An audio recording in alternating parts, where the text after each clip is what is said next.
الشیطان الرجیم بسم اللہ الرحمن الرحیم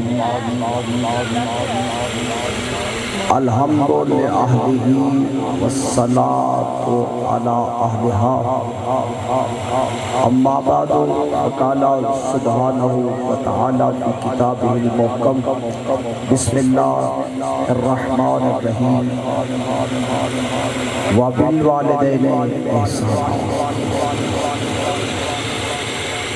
حضرات پکار بارگاہ خداوند میں ہم اس لیے حاضر ہوئے ہیں کہ محترم بھائی فرزند اللہ فاروق صاحب کی والد بزرگوار تو آج ہمارے درمیان نہیں ہیں، اور یہ محفل یہ ذکر کرانے کا مقصد یہ ہے کہ ذکر کے صدقے اللہ مرحوم کے درگاہ ان کے عزیز و اقارب کو مالک سکو چلیے فرمائے، اور جو عالم برزخ کی منزل ہے وہ مرحوم کے لیے سخت بالکل اختصار کے ساتھ علماء کرام تشریف فرما ہے۔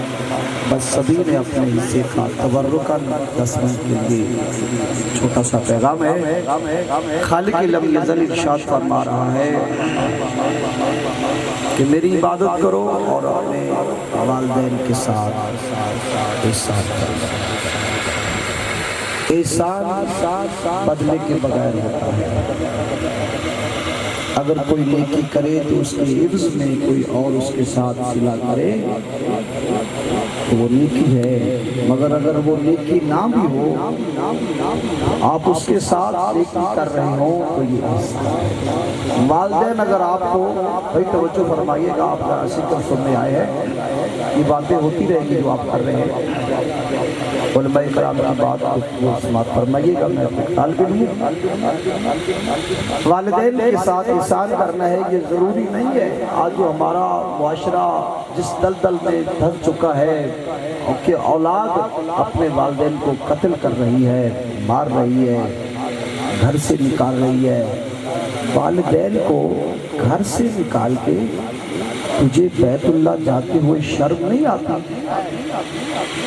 تجھے مسجد میں جاتے ہوئے شرم نہیں آتی کہ اپنے والدین کو گالیاں دیتے ہو، گھر سے نکالتے ہو، خود اچھا کھاتے ہو، والدین کو گھٹیا بچا ہوا رات کا وہ کھلاؤ، خود اچھا پہنو، والدین کو اپنے اترے ہوئے کپڑے پہناؤ؟ یہ سارے عمل کرنے کے بعد پھر تو مصلی پہ جاتا ہے خدا کے سامنے، کس منہ سے جا کے تو مسجد میں پہلے سب میں کھڑے ہو کے اپنے آپ کو عبدیت کا اظہار کرتا ہے، عمرہ کرتا ہے، حج کرتا ہے۔ حج میرے بھائیوں بزرگوں آپ کے گھر میں ہے، بیت اللہ میں آپ نے کیا لینے جانا ہے؟ اس لیے کہ والدین کی رضا میں اللہ کی رضا ہے، اور والدین کی ناراضی میں خدا کی ناراضی ہے۔ جنت کی جو خوشبو ہے وہ حدیث مبارکہ ہے کہ وہ 1000 سال کی مسافت سے محسوس کی جائے گی۔ توجہ فرمائیے گا، جو بندہ آپ پہ نہیں سنے گا تو پھر وہ پتہ نہیں کب سنے گا بات۔ بالکل مختصراً گفتگو ہے۔ جنت کی خوشبو جو ہے وہ 1000 سال میل کی مسافت سے جنتی محسوس کرے گا۔ لا توجدو وہ نہیں پائے گا کہ جس نے اپنے والدین کی گستاخی کی ہو، جو والدین کا نافرمان ہوگا وہ جنت کی خوشبو نہیں پا سکتا۔ توجہ فرما رہے صاحبان محترم، ایک شخص ہے اس نے منت مانی کہ اگر یہ میری منت پوری ہو گئی تو میں جنت کی چوکھٹ کا بوسہ لوں گا اور حور کی پیشانی کو چوموں گا۔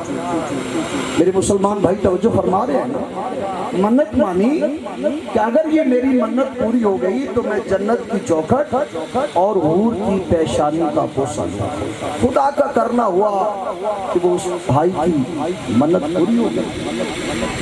بارگاہ رسالت میں آیا کہ یا رسول اللہ میں نے تو منت مانی تھی، اب کوئی مسئلہ ہی بہت زیادہ ہوگا کہ نہ منت پوری ہو نہ میں پوری کروں گا۔ اگر خدا تو علی کل شیء قدیر ذات ہے، وہ تو کر سکتی ہے۔ منت جب اس کی پوری ہوگی تو بارگاہ رسالت میں آیا کہ یا رسول اللہ میں نے منت مانی تھی۔ توجہ فرمائیے گا، مقام والدین دیکھیے، میری وہ منت پوری ہو گئی، اب میرے لیے کیا حکم ہے؟ فرمایا تیرے والدین موجود ہیں؟ کہنے لگا کہ یا رسول اللہ میری منت میں نے آپ کو سنا دی کہ جنت کی چوکھٹ اور حور کی پیشانی، تو کہنے لگا کہ یا رسول اللہ میرے والدین نہیں ہیں، میرے والدین نہیں ہیں۔ فرمایا تجھے ان کی قبروں کا علم ہے؟ کہنے لگا نہیں یا رسول اللہ بچپن میں ہی میرے والدین، میں بالکل چھوٹا تھا والدین فوت ہو گئے اور میں ان کی قبروں کے نشانوں کو بھی نہیں جانتا۔ آج کل سسٹم پکا ہو گیا ہے، پہلے تو یہ دور نہیں تھا۔ فرمایا کہ اچھا ایسا کرو اگر تجھے والدین کی قبروں کا بھی علم نہیں ہے، دیکھیے مقام والدین کیا ہے، اس میں والدین کی رضا میں اللہ کی رضا ہے، والدین کی ناراضگی میں اللہ کی ناراضی ہے۔ جو دعا آپ کی مسجد میں پوری نہیں ہوتی، احادیث مبارکہ علماء کرام سے سنیے گا کہ وہ والدین کے اپنی والدہ کے پاس جاؤ، اس کے پاؤں میں بیٹھ کے معافی مانگو، اسے کہو کہ اماں میرے لیے دعا فرماؤ، جو تمہاری دعا مسجد میں نہیں قبول ہوتی ماں کی دعا سے قبول ہوگی۔ پیغمبر فرماتے ہیں کہ ایسا کرو کہ تم مٹی تھوڑی سی کٹھی کی، اور ایک کو فرمایا کہ مٹی کی کٹھی کی، فرمایا اس کو باپ کی قبر تصور کرو اور اس کو ماں کی قبر تصور کرو۔ ماں کے تم پیشانی کے سرہانے بیٹھ جاؤ اور ماں کی قبر کو تربت سمجھ کے اس کا بوسہ لو، ایسے ہے جیسے تمہیں جنت میں حور کی پیشانی کو چوم لیا۔ اور باپ کی جو قبر بنائی اپنے ہاتھوں سے اس کی پائیتی بیٹھو اور اس کا بوسہ لو، ایسے ہے کہ جیسے تم نے اپنے جنت کی چوکھٹ کا بوسہ لیا ہے۔ بس آدھا منٹ اور میں آپ کا وقت لینا چاہوں گا، اس کے ساتھ علماء کرام موجود ہیں۔